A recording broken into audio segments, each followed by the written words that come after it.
Bonjour à tous et bienvenue dans cette vidéo de débriefing pour le système Full King sur le Dow Jones en Santic. Alors, on commence ici par, hop, je vais réduire peut-être juste un peu, une première alerte ici du King TT qui n'est pas en zone de range long terme, donc on va voir la tendance précédente,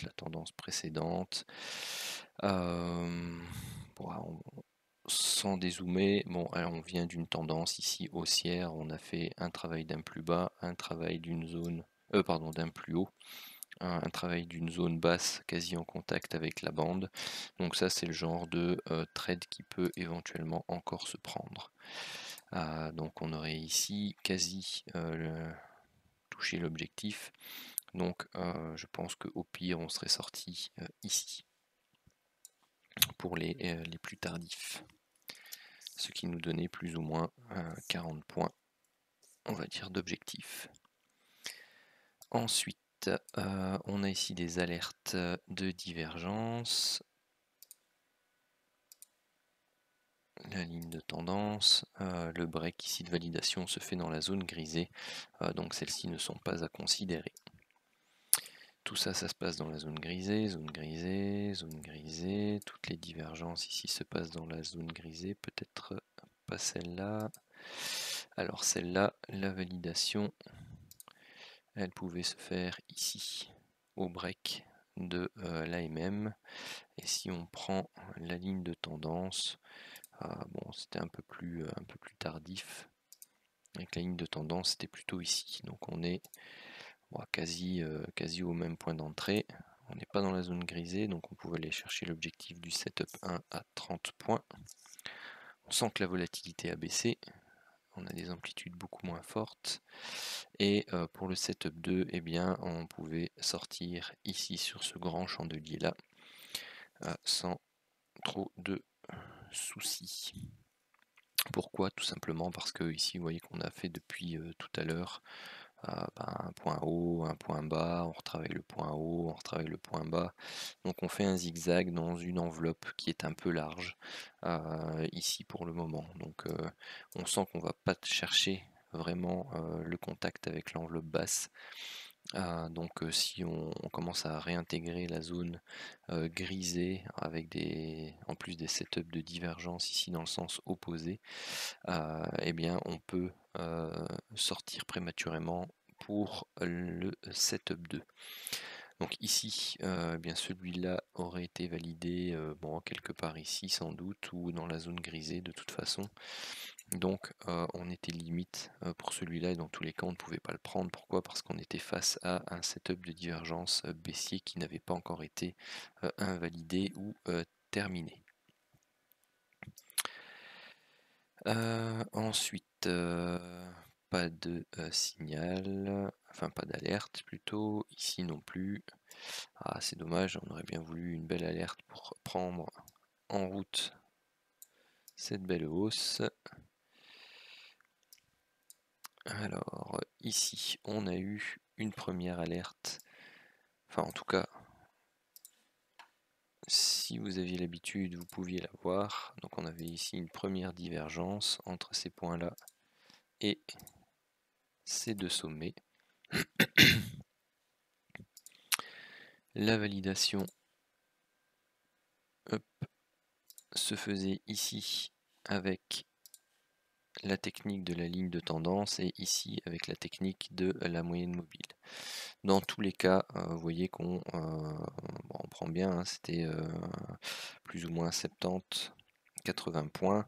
Donc on voit ici que on latéralise et puis on vient casser en fait cette zone de latéralisation. Hop. Donc vous le voyez ici hein, par rapport à l'indicateur de range ou de consolidation qui s'est bien mis en place, et donc vous aviez ici vraiment le canal baissier correctif et vous aviez le break ici. Donc bon, vous pouviez sortir, je pense que c'était, voilà, enfin je vais le compter BE, mais vous aviez les éléments techniques qui vous permettaient dans tous les cas de sortir à BE si vous n'aviez pas pris de TP précédemment.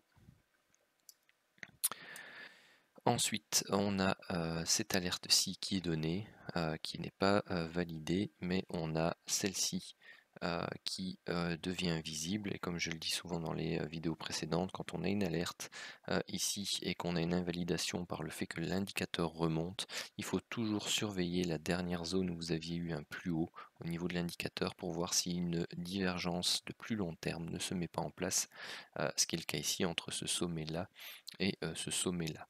Validation ici par le break à la fois de la ligne de tendance et de la moyenne mobile. Donc pour rappel, c'est une moyenne mobile exponentielle 15 périodes. Et donc ici, on pouvait aller rechercher l'objectif du setup 1 à plus ou moins 75 points et l'objectif du setup 2 ici à plus ou moins 145 points.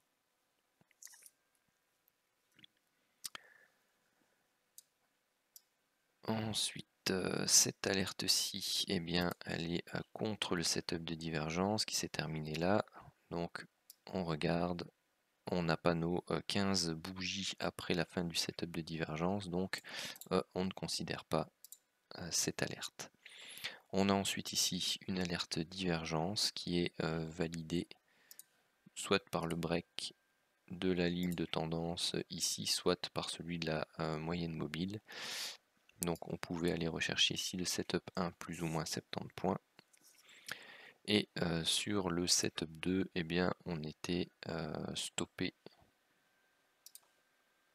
soit ABE si on était plus long terme, soit ici avec la flopée de setup de divergence à contre-tendance, eh bien vous pouviez sortir ici un peu plus tôt au moment de la validation et du passage de l'indicateur King Give en dessous de sa ligne 0.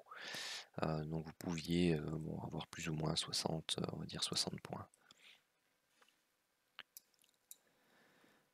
Ensuite, ici par contre, vous aviez une alerte King TT qui n'était pas en zone de range long terme.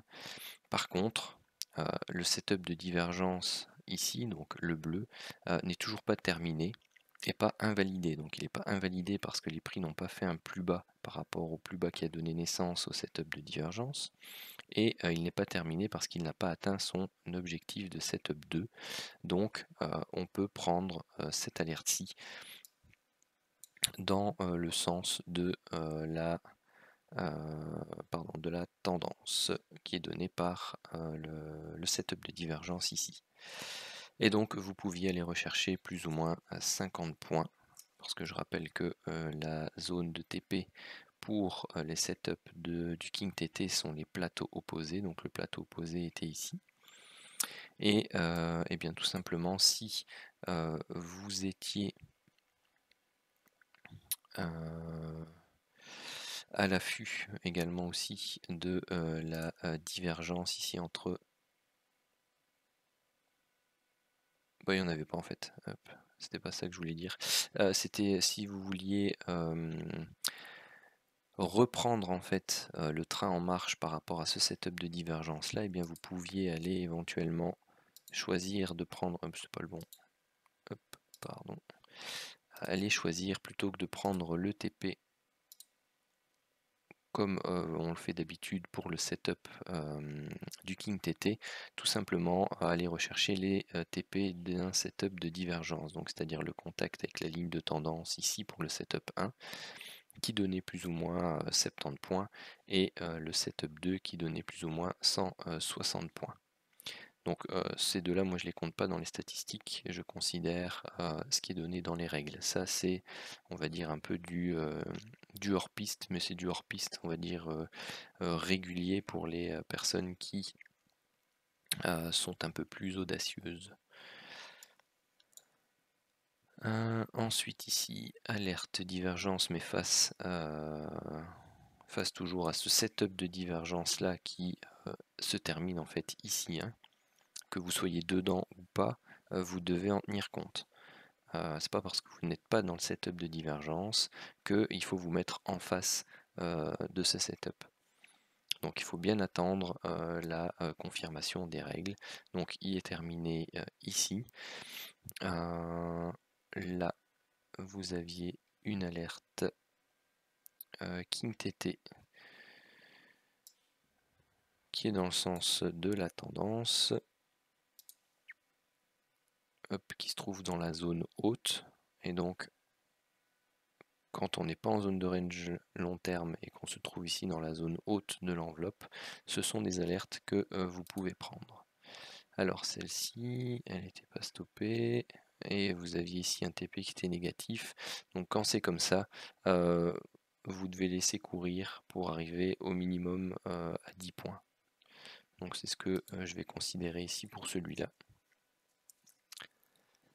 Hop. Vous aviez également ici un setup de divergence, qui lui est un setup de divergence de reprise de tendance, donc il est validé dans la zone haute ici, et donc vous pouviez aller rechercher l'objectif qui est le contact avec la bande opposée ici, donc un seul TP, donc c'est 30 points. Éventuellement dans ces cas-là, quand vous êtes en position avec un setup de King TT qui n'a pas donné un TP positif et que vous avez ce genre de setup en place, vous pouvez également aussi essayer d'aller rechercher la bande opposée. Ensuite, vous aviez un nouveau setup de divergence ici pour une reprise de tendance. Il est validé ici et il vous permettait également de nouveau d'aller rechercher 30 points. Un setup de divergence baissier ici qui est validé, et bon, on fait une dizaine de points et puis on remonte, et de mémoire on se fait stopper, c'est pour ça que je l'ai mis en rouge. Ah ben non, même pas, puisqu'on est toujours à un stop de 60, pardon. Bah donc en fait il donne son objectif 1 ici à 25. Je pensais vraiment qu'il était stoppé celui-là. Et il donne son objectif 2 ici à 100 points.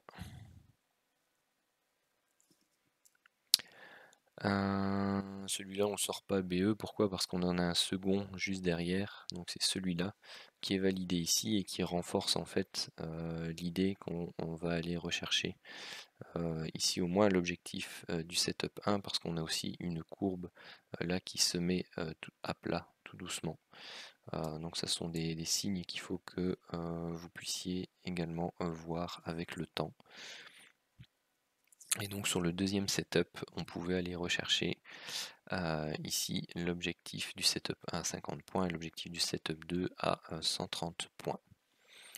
Alors pour ici le King TT, je le prends pas. Pourquoi? Parce que ici vous voyez qu'on a fait un nouveau plus haut, donc logiquement le setup de divergence a été invalidé. Donc on attend le setup de divergence suivant qui, comme vous le voyez, était en train de se mettre en place. Donc après sur celui-là vous avez la possibilité de sortir une fois qu'on break le plus haut, hein. Ça c'est à vous de voir. Moi je mets un stop fixe de 60. Donc voilà. Ici, donc double setup de divergence, plus deux alertes du King TT, une alerte verte du RSAV qui indique une tentative de sortie de la zone de survente. On attend les 15 bougies après, donc les 15 bougies, 13, 14, 15, c'est après la rouge qui est ici. Et donc on a la validation du setup de divergence, même le suivant. C'est ce qu'on appelle une triple divergence, la première, la deuxième, la troisième, validée ici au break de la ligne de tendance ou de l'AMM. Vous allez rechercher l'objectif du setup 1 à plus ou moins 50 points de nouveau et l'objectif du setup 2. Non, on n'est pas stoppé à BE, donc l'objectif du setup 2 à plus ou moins 130 points.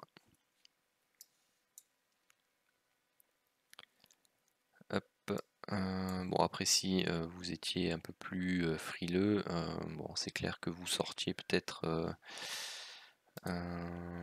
ici, généralement on travaille aussi les canaux, donc vous sortiez peut-être ici pour le setup 2.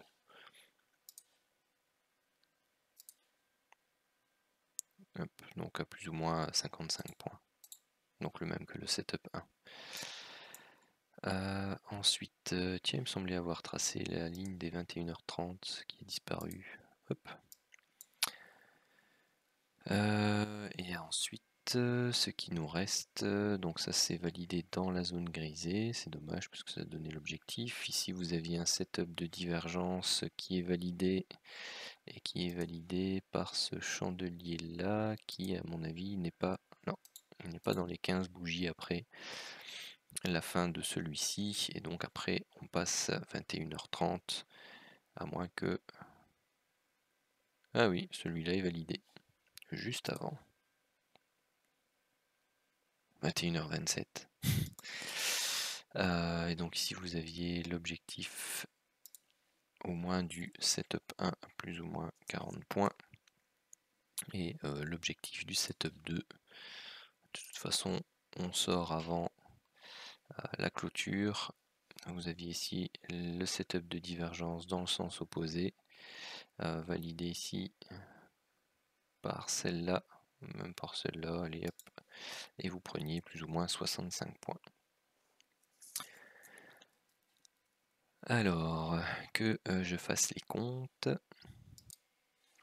Alors ici pour le setup 1, donc j'ai donc dit 500 points possibles, 12 trades gagnants, aucun perdant, 1 BE. 835 pour le setup 2, 12 gagnants, pas de perdant et 1 BE. Ce qui monte pour l'instant le total, donc il nous reste une journée de trading au mois d'avril, donc cette semaine on est à plus ou moins 700 points possibles sur le setup 1 et 1380 sur le setup 2. On est bien toujours autour des 11% de trades perdants et on est à plus ou moins 9250 points possibles sur le mois d'avril sur le setup 1 et 12 000 sur le setup 2. Voilà qui clôture le débrief pour le Full King. Je vais passer en revue un peu les différents actifs. Alors, on va commencer par... on va prendre la liste dans l'ordre, par l'or. Alors, eh bien pour moi, ici, l'or pour l'instant est en train de nous faire... Donc ici, elle nous a fait 5 baissiers. Elle nous a fait une hausse impulsive. Elle corrige, donc certainement une petite A, petite B, on va peut-être faire une petite hausse pour terminer, éventuellement une C.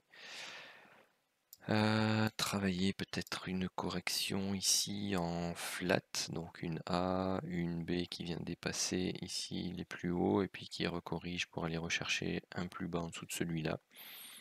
C'est tout à fait possible, ou alors elle va nous faire une latéralisation de type triangle, ou tout simplement, eh bien j'y vois pas clair dans mon décompte, ce qui arrive de temps en temps, et elle va nous exploser tout ça à la hausse parce qu'elle nous a fait ici une correction complexe en W, X et Y par exemple, et là elle nous entame une sous-vague 1, sous-vague 2, et puis elle explose tout ça à la hausse. En tout cas pour moi, j'interviens pas dessus pour l'instant tant que les structures de prix ne se clarifient pas. Par contre on sent que ça latéralise. Ensuite, non, le GBP. J'avais pris une position de vente ici en haut, ou plutôt quelque part par là. J'ai pris une première partie de mes bénéfices 50% ici, en espérant que ce soit une vague 1, vague 2, une sous-vague 1, qu'on fasse une sous-vague 2. Si c'est une sous-vague 2, elle est bien profonde pour l'instant. Donc pour moi, c'est pour l'instant 50-50. Pourquoi? Parce qu'on n'a toujours pas breaké ici le plus haut là. Quand on viendra breaker le plus haut là, on pourra dire bah oui, on a déjà fait ici une A, une B et une C. Et éventuellement on travaille soit une reprise haussière, et donc ça veut dire que la correction ici de cette X était très courte, ou alors c'est une première phase de la correction ici de la vague X, et donc on a ici une première jambe, donc un premier zigzag pour une petite W, une correction pour une petite X et une nouvelle correction pour terminer notre Y. Donc à voir ce que ça donne. Ce qui serait intéressant, c'est que ce soit plutôt une 2, une 2, et qu'on parte de manière un peu plus impulsive à la baisse. Mais pour l'instant, donc, balle au centre sur le GBP USD.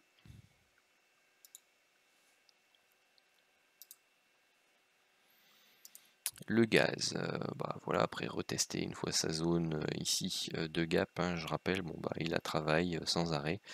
Qu'est-ce qui commence à nous dessiner lui? Pas grand chose, hein.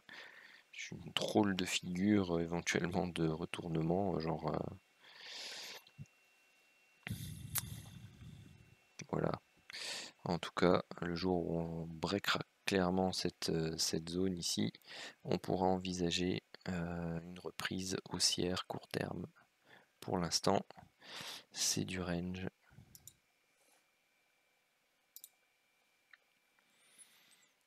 Alors, le pétrole, qu'est-ce qu'il nous a fait? Je l'ai absolument pas regardé aujourd'hui.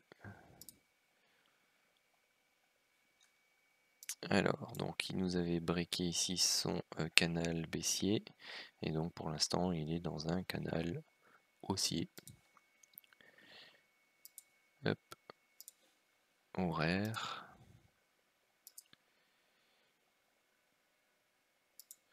Voilà, comme ceci. Et donc, qu'est-ce qu'il va nous faire? Est-ce qu'il va nous faire une A, une B, une C, une D, une E pour un petit triangle, et ensuite aller rechercher une dernière jambe baissière et remonter? Pourquoi pas? Pourquoi pas? Ou alors nous avoir fait ici une diagonale d'initialisation pour une 1, nous avoir fait une 2, il nous fait une sous-vague 1 de la 3, une sous-vague 2 de la 3 pour feindre le triangle, et puis il casse tout ça à la hausse pour une reprise. En tout cas pour l'instant c'est aussi de la latéralisation.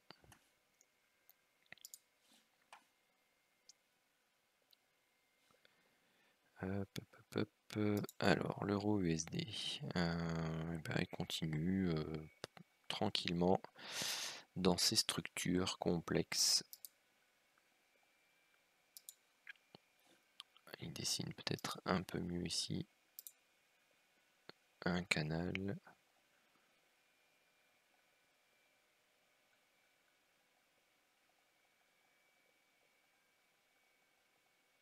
Hop, voilà. Donc voilà, bon, pour l'instant c'est pas très clair non plus sur l'euro USD, hein. Il est plutôt... Je vais l'enlever aussi, hop. C'est plutôt poussif, impulsif, puis corrige, impulsif, puis corrige, puis ça yoyote, il a du mal. Bon, il n'est pas très motivant non plus. Alors, notre dollar, lui, vient retester ici la borne basse pour l'instant de son triangle. Est-ce qu'il veut la pousser un peu avant de remonter? Bon, bah, c'est en attente aussi.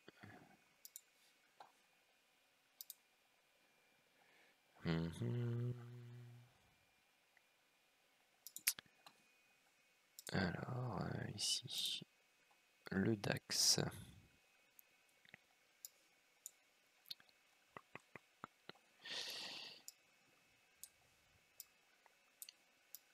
Alors, qui est sorti de son triangle. C'était beau ce triangle quand même. Donc il en est sorti, on pousse 1, 2, 3, 4, c'est quand même fort impulsif ça. Hein.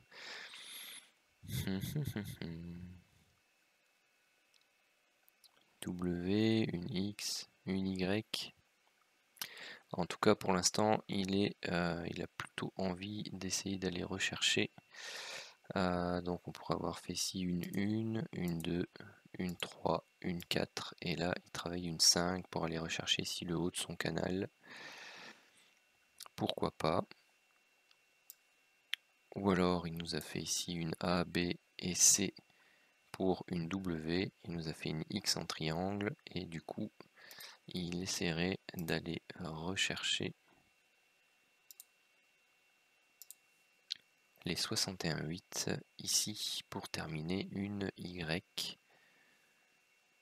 Et les 100%, ouais, ils sont aussi, hein, mais bon, pour l'instant, c'est toujours haussier sur le DAX. Donc, prochain objectif ici, les 11 380, 11 430 dans la continuation du mouvement.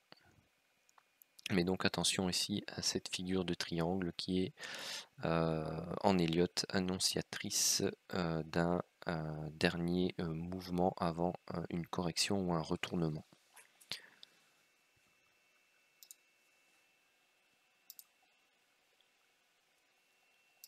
Le NZDJPY. Ah, enfin une bougie journalière qui ressemble à quelque chose. Alors, donc, eh bien, on va attendre qu'il nous fasse son petit plus haut et qu'il aille rechercher cette zone-là, les 66,50, quasi milieu de gap, haut de biseau, la zone des 50% de retracement de cette baisse. Ce serait intéressant de pouvoir avoir un beau setup de vente ici sur cette zone pour au moins aller rechercher le bas du biseau, voire cette zone-ci, donc la zone des 63.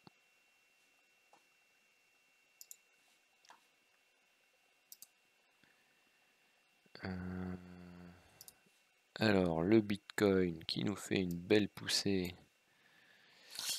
C'est Sam qui est content.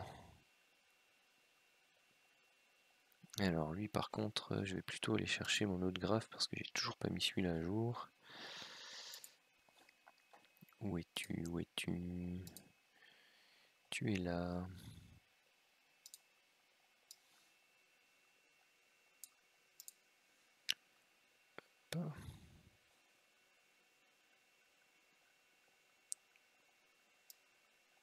Ah non, si je déplace ma zone, ça va pas. Enfin, soit, de toute façon. Voilà.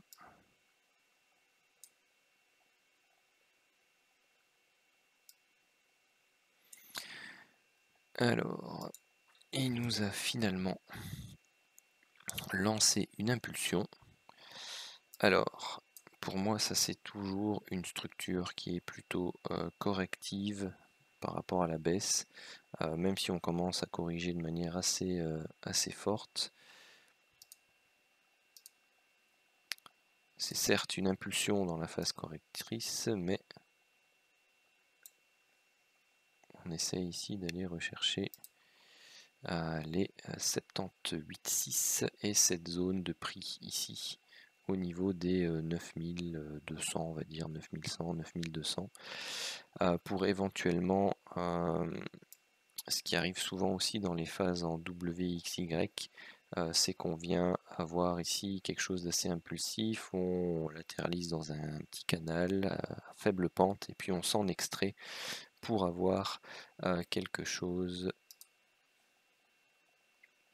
qui au final, hop, allez, ressemble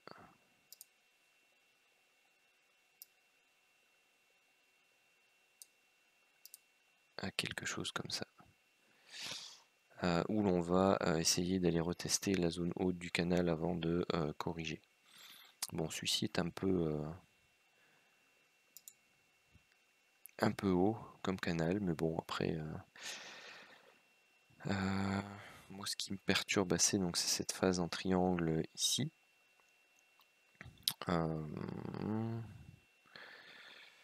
Qui pour moi ne peut pas faire que cette suite de structure de prix ici est une suite de structures impulsives pour dire de relancer une hausse franche du Bitcoin.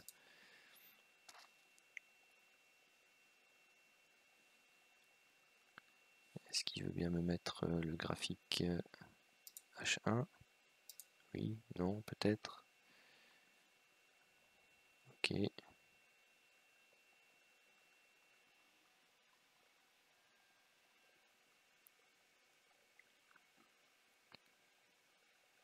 C'est quand tu veux. Ok. Où est-ce qu'il était? Bitcoin. Bon, de toute façon, hop, supprimer tout ce que j'ai tracé sur cet instrument, puisque de toute façon, il n'y a plus rien qui était correct ici. Ah, tu me l'as mis à jour? Non. Ok.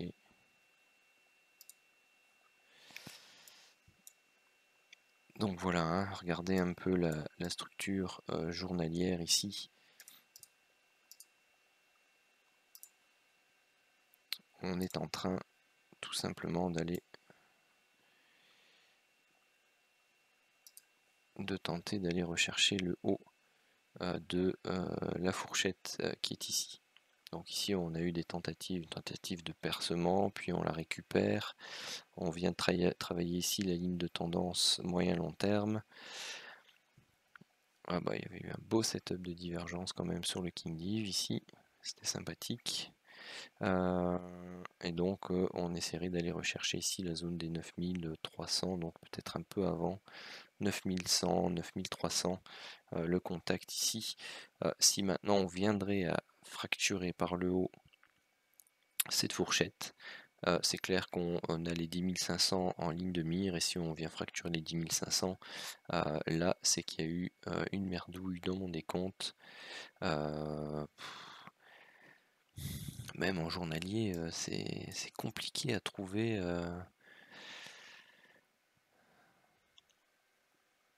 une structure, ou alors c'est une... et encore même pas, hein, c'est spécial, hein, donc c'est une vague 1, vague 2, sous-vague 1, sous-vague 2, sous-vague 1, sous-vague 2, encore une sous-vague 1, sous-vague 2, généralement quand on commence avec des décomptes où on arrive à plus de 3 sous-vague 1, sous-vague 2, c'est compliqué hein, à gérer, c'est possible, mais à ce moment-là c'est qu'on est parti pour les feux d'artifice et déjà pour nos objectifs hebdomadaires, mensuels en ligne de mire. Hein. Bon, après, c'est vrai que c'est une belle correction bien profonde pour cette phase impulsive-ci. Donc, on a déjà fait une première baisse, une correction, une baisse. Une belle divergence ici. On franchit la ligne 0. De toute façon, elle n'est pas validée tant qu'on n'a pas cassé le plus haut ici pour moi. Parce qu'on peut très bien ici, ne pas l'oublier,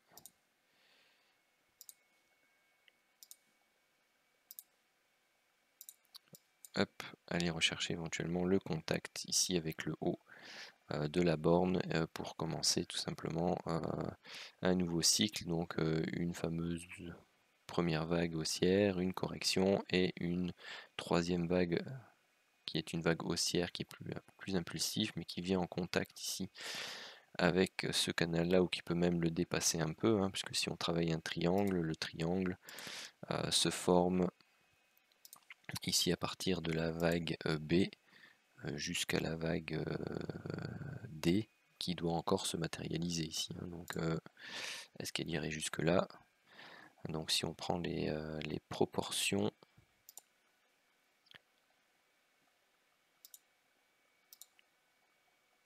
donc là on a retracé 61,8. Hop, si on prend les 61,8, ils sont ici, donc ils sont un peu light, donc on devrait les voir un peu plus haut. Pourquoi pas les 78,6 si jamais on doit confirmer un triangle hebdomadaire sur le Bitcoin. Ensuite, ah oui tiens, je m'étais exercé aussi sur l'USD CAD. Ah bah j'avais mis un petit ordre là d'achat sur le break de la ligne de tendance qui ne se fait pas. Donc du coup, on va l'enlever. Et donc, pour moi, si je reprends l'hebdo, allez, petit exercice USDCAD en hebdo.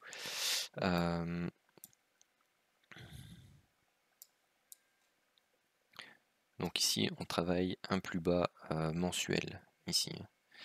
Et donc à partir de ce plus bas mensuel, qu'est-ce que je note? Je vois une structure qui ressemble à une impulsion en 5 temps, donc une vague 1 ou une vague A.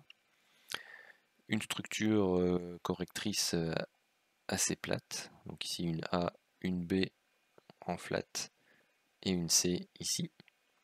Et ensuite on a une structure qui a du mal à démarrer mais sur laquelle on peut compter une vague 1, une vague 2, une vague 3, une vague 4 et une vague 5. Donc pour soit terminer une C, entre parenthèses ici, qui soit termine la correction haussière et bien tout simplement on latéralise pour faire ici donc en fait une grande W, une X et repartir à la hausse pour une Y. Soit eh bien on travaille une sous-vague 1 de la 3 que l'on a éventuellement corrigée ici, donc la sous-vague 2 de la 3, et où on devrait travailler une structure qui devrait être un peu plus impulsive, ce qui n'est pas le cas pour l'instant. Donc c'est ce qui me fait privilégier plutôt une structure correctrice un peu plus longue, et donc on pourrait avoir ici tout simplement notre vague W, soit déjà notre vague X, et là on est parti pour travailler une sous-structure de la vague Y, ou alors avoir une première sous-structure de la vague X, la deuxième sous-structure de la vague X, donc entre guillemets une A ou une W, une B ou une sous-vague X, et travailler ensuite une baisse de nouveau. Ensuite, si on passe sur le journalier,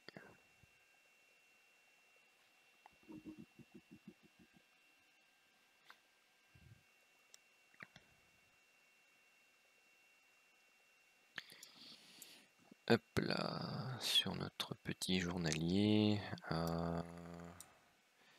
donc voilà, on a fait ici une partie haussière, on latéralise sous forme d'un biseau et on l'explose par le haut.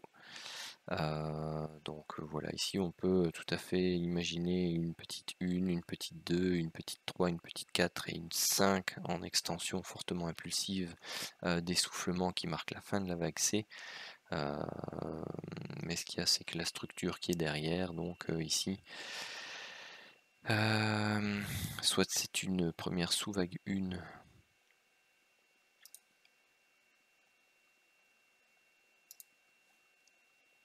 ici en diagonale d'expansion. Bon, c'est vrai qu'elles arrivent plus souvent sur le forex que sur les indices ou sur les actions.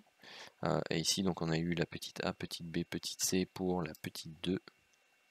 Et là, vu l'accélération que l'on commence à prendre, si on la confirme, et bien tout simplement on est parti pour une sous-vague 3 qui serait quand même un peu trop profonde pour dire d'avoir ici une structure de vague 3, vague 4 qui se met en place par rapport à un décompte ici où on n'aurait que fait une 1, une 2, une 3, une 4 et une 5. C'est pour moi disproportionné et je préfère travailler les figures qui sont un peu plus académiques. Mais donc bon, ici on pourrait avoir, comme on l'a de temps à autre sur le forex ou sur les commodities, eh bien tout simplement une vague C ou qui se termine par une vague 5 en extension fortement impulsive et où derrière on a quelque chose qui dégringole assez fort. Et donc ça pourrait être le cas ici, donc avec une diagonale en expansion, le petit A, petit B, petit C, la vague 2, et là on aurait déjà une sous-vague 1, sous-vague 2, et là on part pour la sous-vague 3 de la vague 3. Voilà pour l'USD-CAD. Il y a de plus en plus d'actifs à chaque fois. Hop, Wall Street, hop, hop, hop. Ah ben on a fini. Voilà pour le passage des différents actifs. Alors, Sam qui me met deuxième semaine du halving de Bitcoin. Le Bitcoin halving a pour effet de diviser par 2 le nombre de nouveaux Bitcoins émis lors de la validation d'un nouveau bloc sur la blockchain Bitcoin. En général, c'est le moment de forte hausse. Oui. Ok. Après, bon bah voilà, on va voir avec les structures de prix, comment tout ça se goupille. De toute façon, moi perso, moi j'ai mon portefeuille Bitcoin, hein, donc c'est pour une hausse long terme. Maintenant, moyen court terme, bon, voilà, on a la possibilité de travailler une structure de prix qui va aller rechercher à certains niveaux avant de recorriger un petit peu.